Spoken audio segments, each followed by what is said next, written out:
प्रार्थना करें। हमारे महान दयालु स्वर्गीय पिता, हम आपका लाखों लाख धन्यवाद करते हैं और इस भोर के समय के लिए आपका दिल की गहराइयों से महिमा करना चाहते हैं, क्योंकि आपने हमें ये नया दिन, नया शुरुआत दिया। हम जब अपने जीवनों को देखते हैं तो पसिम्मत हो जाते हैं, क्योंकि हम हर एक दिन आपके दिलों को चोट पहुंचाते हैं, आपको ठोकर देते हैं, पर फिर भी आप हम पर दया करते हुए हमें दिन के बाद दिन देते चले जाते हैं। हम प्रार्थना करते हैं कि आप हमारे दिलों को ले लीजिए, हमारे मनों को में कब्जा कीजिए, ताकि केवल आपकी ही इच्छा हमारे जीवन से पूर्ण पूरी तरीके से हो सके। हम केवल आपकी इच्छा को अपने जीवन में पूरा होना देखना चाहते हैं और प्रार्थना करते हैं कि आज जब हम पढ़ाई में आगे बढ़ते हैं, दानियल के कुछ अध्यायों को देखेंगे, तो आप कृपया करके हमारी मदद सहायता कीजिए, ताकि इन पढ़ाइयों को अंत करते हुए हम जो है आगे बढ़ते चले जाएं। हम प्रार्थना करते हैं कि आपका आत्मा के द्वारा आप सिखा हमें अगुवाही कीजिए और हमें जो है आपके अनुसार सिखाते चले जाएं।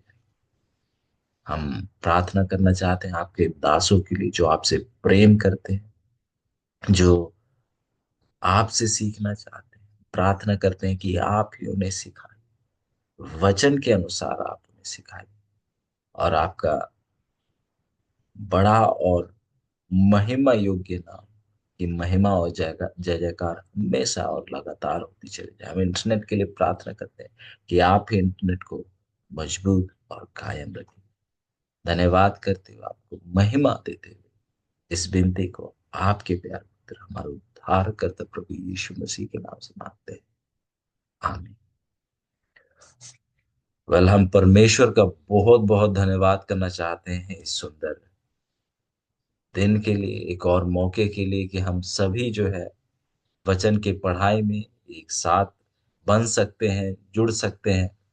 और परमेश्वर ने दया किया है और उन्होंने ऐसा मौका दिया है कि जहां हम सभी ऐसे एक साथ आकर जो है वचनों की हम पढ़ाई कर सकते हैं। और परमेश्वर का प्रेम और दया यदि हम उन्हें देखें तो बहुत अधिक है हमारे लिए, क्योंकि हर एक दिन की जब अंत होती है और जब दिन को मैं पीछे जाकर देखता हूँ, तो देखता हूँ कि हमने तो कोई परमेश्वर की ओर कुछ भला ही नहीं कि हमने उनके विरुद्ध में ही केवल हम गए हैं। भले वो सोच से हो या शायद बोली हो या चाल हो या अनेक प्रकार से, केवल हम देखते हैं कि परमेश्वर के विरुद्ध में हम अपना जीवन जीते हैं। पर परमेश्वर इतने दयावान है कि फिर भी वो हमें एक और दिन हमारे जिंदगियों में दिनों को जोड़ते हैं, ये सोचते हुए कि मेरे बच्चे जरूर मेरे तक मन फिराते वे लौट कर आएंगे। हम परमेश्वर का धन्यवाद करना चाहेंगे उनके प्रेम के लिए, जो हमारे लिए इतना ज्यादा है, जिसके शायद हम बिल्कुल ही लायक नहीं। और मैं आप सबका स्वागत करना चाहता हूँ, आप सबको धन्यवाद करना चाहता हूँ कि आप सब इन पढ़ाइयों में जुड़ते हैं और इन पढ़ाइयों को कामयाब होने में आप मदद सहायता करें। यदि आप ना हो तो ये पढ़ाई जो है मुमकिन बिल्कुल ही नहीं है। आप सबका मैं बहुत बहुत धन्यवाद करता हूँ और मैं प्रार्थना करता हूँ कि आप सब लगातार प्रभु यीशु मसीह में बढ़ते चले जाइए और आप सब लगातार जो प्रभु यीशु मसीह कहते हैं उसे आप करते चले जाइए। आइए, तो हम जब कुछ समय दानियल की पढ़ाई में रहें आज के दिन के लिए, तो मैं चाहूंगा कि आप जो है अपने अ, बाइबल को खोल लीजिएगा, बाइबल को साथ रखिएगा, और ताकि जो है हम साथ साथ इस पढ़ाई में बने रहें। तो क्योंकि कुछ समय का दूरी आया है, तो हम जो है दानियल 11 का 20 से जो है कुछ बातों को दोहराएंगे और इसके बाद जो है हम आगे बढ़ेंगे। दानियल 11 का 20 इस प्रकार लिखता है, तब उसके स्थान में कोई ऐसा उठेगा जो शिरोमणि राज्य में अंधेर करने वाले को घुमाएगा, परंतु थोड़े दिन बीतने पर वह क्रोध व युद्ध किए बिना ही नाश हो जाएगा। तो हमने इस इस वचन को करीबी से और काफी समय लेते हुए हमने इसका पढ़ाई किया। और यहाँ पर जिस व्यक्ति की यहाँ जिक्र की जा रही है, जो जैसे वचन कहता है जो कि शिरोमणि राज्य में अंधेर करेगा, वो जो है अगस्तुस कैसर है।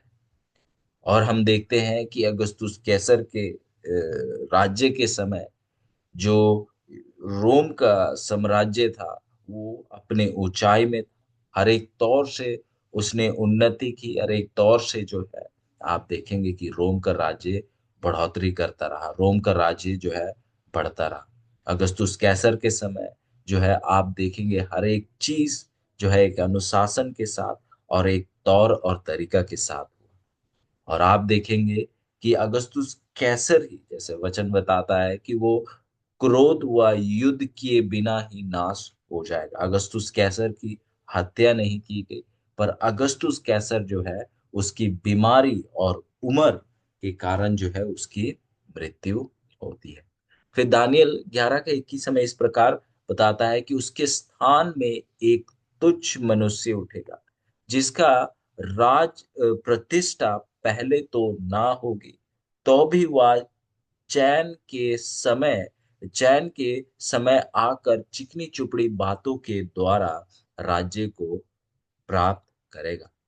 और इतिहास इस बात की गवाह है। और साथ साथ में वचन ने कई सालों पहले इस इतिहास की सच्चाई को दर्ज कर लिया था कि उसके बाद, अगस्तुस कैसर के बाद व्यक्ति जो है जो व्यक्ति आप कहेंगे कि जो व्यक्ति ताकत में आएगा, उसके बाद जो साम्राज्य को चलाएगा, वो एक तुच्छ मनुष्य होगा।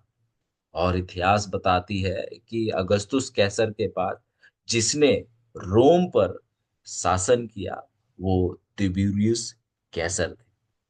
और हमारे पढ़ाई के दौरान हमने देखा कि किस प्रकार से जो है तिबिरियुस कैसर की माता लिबिया जो है बार बार अगस्तुस कैसर के पास आती है और उससे दरख्वास्त करती है, विनती करती है अपने बेटे के लिए कि उसे जो है अपना उत्तराधिकारी बनाए, कि उसके बाद जो है तिबिरियुस जो है वो राज्य करे। पर हम देखते हैं कि अगस्तुस कैसर जो है वो उनके इस प्रार्थना को ठुकरा देते हैं। कारण ये है, और ये कहते हैं अगस्तुस कैसर कि आपका जो बेटा है वो बहुत तुच्छ है और वो रोम में शासन करने के योग्य बिल्कुल ही नहीं है। और इसके बाद जो है एक व्यक्ति जो कि एग्रिपा है, उसको चुना गया उत्तराधिकारी के लिए, पर किसी कारणवश जो है उनकी मृत्यु हो जाती है। और दोबारा जो है अगस्तुस कैसर को एक और बार चुनाव करने की जरूरत पड़ी। और जब ऐसा हुआ तो अब जो है दोबारा से जो है, और क्योंकि उनकी उम्र बीत चुकी थी और वो बीमार भी थे और वो बहुत कमजोर हो रहे थे, उन्हें जो है तिबिरुस को अपना उत्तराधिकारी चुनना ही पड़ा। और आप देखते हैं कि तिबिरुस कैसर बहुत शातिर व्यक्ति थे, बहुत चीजों को जो है बहुत बहुत सोच समझ कर किया करते थे और एक धोखा देने वाले व्यक्ति थे। और हम देखते हैं कि किस प्रकार से वो जो था उस चीज को वो छुपाए रखते थे। और वो अपने जो है इन चरित्रों को कारण जो है उसने जो है राजपद को हासिल करने में कामयाब हुआ। और हमने देखा कि ये तुच्छ व्यक्ति किस प्रकार से कहा गया है कि क्योंकि ये बहुत सताव करने वाला एक राजा था। हम देखते हैं किस प्रकार से जो है प्रजा पर अत्याचार कर रहे थे, किस प्रकार से वो नशों में जो है बिल्कुल डूबे हुए थे, और किस प्रकार से जो है उन नसों के कारण जो है अंत में इनकी मृत्यु भी हो जाती है।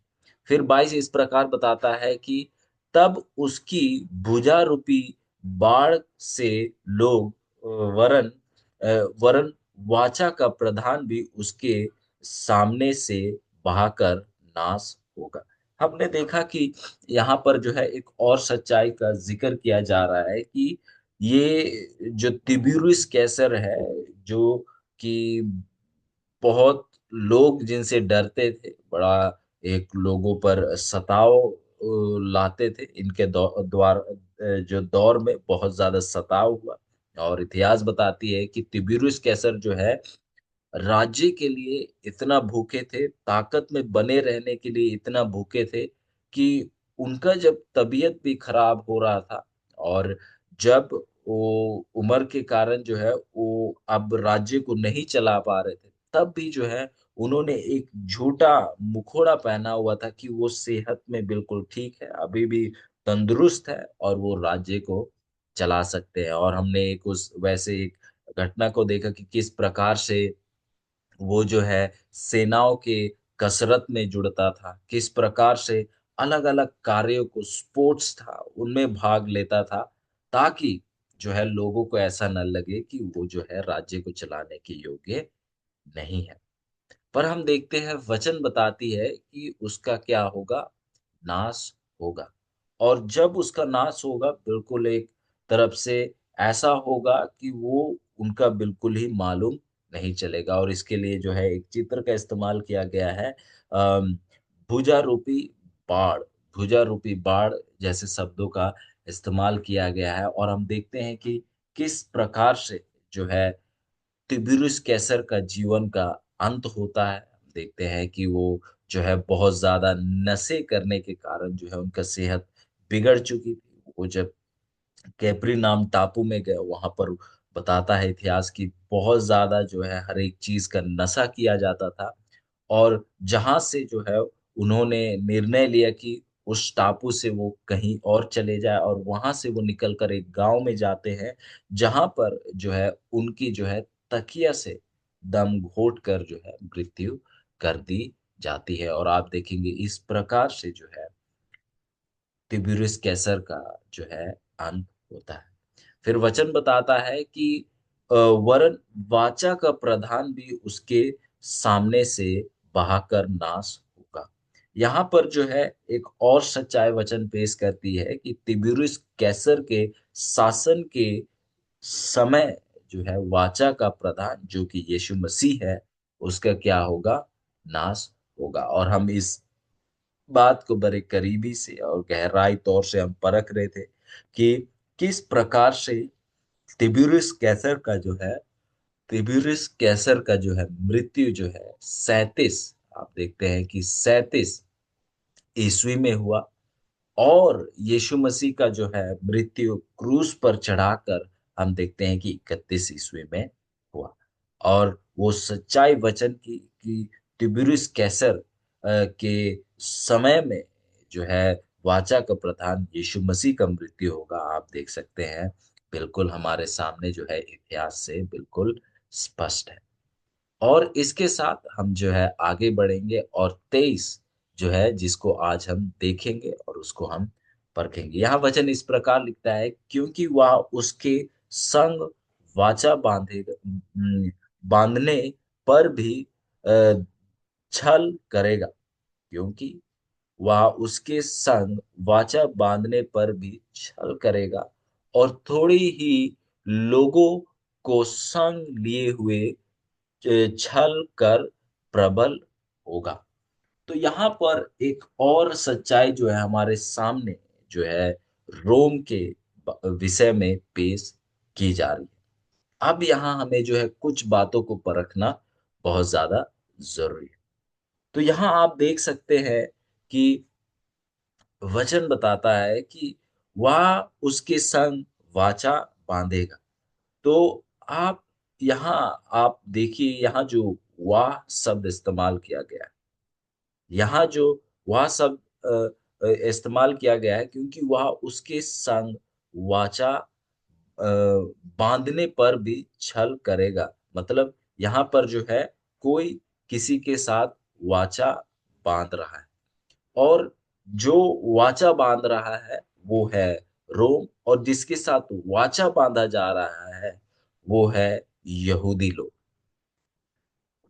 जो वाचा बांध रहा है वो है रोम, और जिसके साथ वाचा बांधा जा रहा है वो है यहूदी लोग। और आप देखते हैं कि जो हमने पिछले पढ़ाई में देखा था कि किस प्रकार से 161, आपको याद होगा, 161 बीसीई में, 161 सामान्य युग वर्ष में, से पहले अगर आप देखें 161 बीसीई में, आप देखते हैं कि जो यूनान के लोग थे, यहूदी जो लोग थे, कहेंगे कि यहूदी लोग थे, यूनान के लोग नहीं। आप 161 बीसीई में देखेंगे कि जो यहूदी लोग थे उन्होंने जो है रोम के लोगों के साथ गठबंधन किया। उन्होंने उनके साथ जो है एक समझौता में आए। उन्होंने एक जो है वाचा बांधी, आप कहें जैसे वचन कहता है। और जो है कारण ये था कि यहाँ पर जो जो यहूदी लोग, उन्होंने रोम के साथ वाचा बांधी। आप देखते हैं कि रोम जो है उस समय बहुत ताकत में आ रही थी। और आप देखेंगे कि जो यहूदी लोग थे वो उन पर जो है थोड़ा खतरा बहुत था, जो उनके इर्द गिर्द जो देश थे उनसे। तो उन्होंने जो है रोम के साथ हाथ मिलाया मदद के लिए और सुरक्षा के लिए। और एक चीज हमें गौर करने की जरूरत है, यदि आप गौर करेंगे, जब हम दानियल 11 का 22 पढ़ रहे हैं, तो हम जो है यीशु मसीह के मृत्यु तक हम पहुंच चुके हैं। और यदि आप देखेंगे कि अब जो है, मतलब जो 70 सप्ताह की जो भविष्यवाणी है वो क्या हो गया, वो समाप्त हो गया। आप गौर कीजिएगा, दानियल 11 का 22 जो है उन 70 सप्ताहों को क्या कर रहा है, समाप्त कर रहा है। आप वहां समाप्त होता है। और अब जब दानियल 11 का 23 में आप आ रहे हैं, आप देखेंगे कि एक जो वाचा है, जो संगठन बांधी गई है, उसका जिक्र की जा रही है। और इस समय जो है हम समय में दोबारा हम पीछे जाकर चीजों को हम देख रहे हैं। और अब से आप देखोगे कि अंत तक जब हम पढ़ाई में जाएंगे तो ये पढ़ाई सीधे तरीके से जाएगी जो है जब यीशु मसीह जो है उठकर खड़े होंगे, जब कलीसिया जो है जिस पर सताव की जाएगी वो किस प्रकार से जीत हासिल करेगी। तो ये समय समय को भी जानना बहुत ज्यादा जरूरी है कि अब से जो है आगे जो है हम 70 सप्ताह की अंत हो गई दानियल 11 का 22 में। उस 70 सप्ताह की वहां आप जिक्र देखते हैं, क्योंकि यीशु मसीह का नाश होगा, जो वाचा का प्रधान है उसका नाश होगा। फिर इसके बाद जब 23 में आ रहे हैं तो हम देखते हैं कि एक और समय में हम जा रहे हैं, मतलब समय में अब हम पीछे जा रहे हैं। 161 बीसीई में हम क्या कर रहे हैं, जा रहे हैं। और वहां से जो सच्चाइयों को पढ़ेंगे जिसका अंत आप देखेंगे दानियल 12 में होगा, जब मिकाएल जो है स्वर्गदूतों का प्रधान जो है उठ खड़ा होगा। तो जैसे हम देख रहे थे कि यहूदी लोगों के साथ जो है रोम ने क्या किया, एक वाचा बांधी, संगठन हुआ उनका। और कारण ये था कि यहूदी लोगों ने जो है रोम के साथ हाथ मिलाया मदद के लिए, सुरक्षा के लिए। क्योंकि यहूदी लोगों को जो है सीरिया का, जो कि आप जैसे हम पढ़ाई कर रहे थे, जो उत्तर का जो राजा है वो उनको सता रहा था। और वो इतने ताकतवर नहीं थे कि वो जो है सीरिया का राजा का वो सामना कर सके, जो कि उत्तर साम्राज्य का राजा है। तो इसी चीजों को देखते हुए और उनका सफल ना होना उस ताकत से लड़ने के लिए, जो यहूदी लोगों ने जो है रोम के साथ जो है हाथ मिला लिया, ताकि उन्हें मदद मिल सके, ताकि उन्हें सुरक्षा मिल सके। आप जो है ये एक खत है जिसपे जो है जो वाचा जब बांधी गई, तो ये कुछ जो एग्रीमेंट लेटर आप कह सकते हैं, उस पे जो है कुछ इस प्रकार से जो है लिखा हुआ था। वह इस प्रकार लिखता है कि जो वाचा, जो हुकुमनामा जो है ये रोमी समिति जो है बनाती है यहूदी लोगों के साथ उनके मदद के लिए और उनके साथ दोस्ती के लिए। कहते हैं कि जो वाचा जो बांधी जा रही है रोमी समिति के द्वारा यहूदी लोगों के साथ, यहूदी लोगों की मदद के लिए और दोस्ती के लिए। और आगे लिखते हैं कि ये ठीक नहीं होगा, कानूनी तरीके से ये ठीक नहीं होगा कि कोई भी जो रोम राज्य के प्रजा है, जो भी रोम राज्य के ताकत में है, वे जो यहूदी लोगों के राज्य के साथ युद्ध करे और वो जो है यहूदी लोगों के राज्य के जो विरुद्ध में आ रहे हैं उनका मदद और सहायता करे। कहते हैं ये कानूनी तरीके से जो है गलत है। यदि कोई भी रोम के ताकत में है और वो यदि यहूदी लोगों के विरुद्ध में आए, उनके साथ युद्ध करे, या यहूदी लोगों के विरुद्ध में जो लोग आ रहे हैं उनका मदद सहायता करे।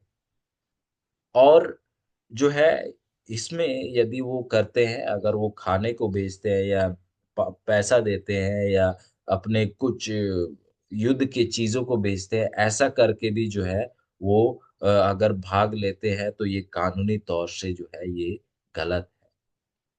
और फिर बताते हैं कि यदि यदि यहूदियों पर जो है किसी ने आक्रमण किया, तो रोम जो है यहूदियों का जितना तक ताकत है, रोम जो है यहूदी लोगों का मदद करेगा। और फिर आगे कहते हैं कि रोम भी मदद पाएगा यहूदी लोगों के द्वारा, जब जो है रोम के ऊपर जो है आक्रमण होगी। और आगे लिखते हैं कि यदि यहूदी लोगों के को लगता है कि उन्हें इस वाचा में कुछ चीज और जोड़ने की जरूरत है, कुछ चीज को घटाने की जरूरत है, तो ऐसा करने समय जो है ये चीज जो है एक साथ बैठकर किया जाएगा। तो आप देखेंगे कि ये एक वो लेटर ऑफ एग्रीमेंट कह सकते हैं, वाचा का एक खत कह सकते हैं, जिसमें जो है ये बात लिखी गई थी कि रोम जो है अब यहूदी लोगों के साथ खड़ा होगा, यहूदी लोगों को जो है मदद और सहायता करेगा, और यहूदी लोग भी जो है रोम का मदद और सहायता करेंगे। और अब आपको याद होगा, यदि हम पिछले पढ़ाई में थे, आपको याद होगा कि किस प्रकार से, आपको याद होगा कि किस प्रकार से वचन बताती है कि जो परमेश्वर के लोग थे, उन्होंने क्या किया था, मदद किया था। आप देखेंगे, यदि आप पिछले पढ़ाई में याद करेंगे, कि एक समय ऐसा था कि जब जो है यहूदी लोगों ने जो है रोम का मदद और सहायता किया, और जिसके कारण जो है रोम जो है रोम जो है जो मिस्र के लोग थे उन पर जो है जीत हासिल करने में क्या हुआ, कामयाब हुआ। क्योंकि हम देखते हैं कि किस प्रकार से जो है मिस्र पर उन्होंने जीत हासिल किया। आप देखते हैं किस प्रकार से जो है जब वो राज्य को ले रहे थे, कुछ ऐसे जो जाने का रास्ता था, केवल जो है वो यहूदी लोगों के ताकत में था। और अब क्योंकि यहूदी लोगों ने जो है वाचा बांध लिया था रोम के साथ, और ये वाचा बांधा था कि वो जो है रोम के द्वारा मदद पाएंगे और वे जो है रोम को भी मदद करेंगे। और आप देखते हैं कि इसी कारण से, इस वाचा के कारण जो है आप देखते हैं कि रोम को मदद और सहायता मिला, और इस प्रकार से जो है रोम ने जो है कुछ राज्य को जो है यहूदी लोगों के मदद से जो है अपने ताकत में किया। यदि यहूदी लोग मदद ना करते, यदि यहूदी लोग आगे बढ़कर ना आते, तो जो रोम के लोग हैं वो उस युद्ध में भी जीत नहीं पाते।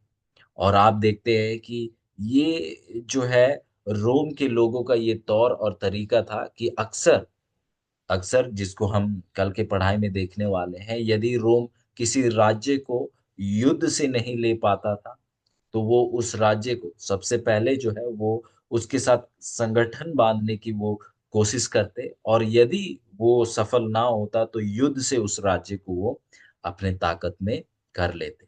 और इस प्रकार से जो है वो बड़ी चतुराई के साथ जो है वो आगे बढ़ते जाते, और जो है वे अलग अलग राज्य को अपने ताकत में इस प्रकार से करते जाते। क्योंकि आप देख सकते हैं यहूदी लोगों के इतिहास में ही 161 बीसीई में जो है एक गठबंधन जो है रोम के साथ हुआ, और 63 बीसीई में आप देखते हैं कि यहूदी लोग उनको जो है उन्होंने अपना राज्य का क्या बनाया, भाग भी बनाया। तो आप देखते हैं कि ये गठबंधन केवल एक शुरुआत होता था एक राज्य के साथ, उस राज्य को अपने राज्य का भाग बनाने का।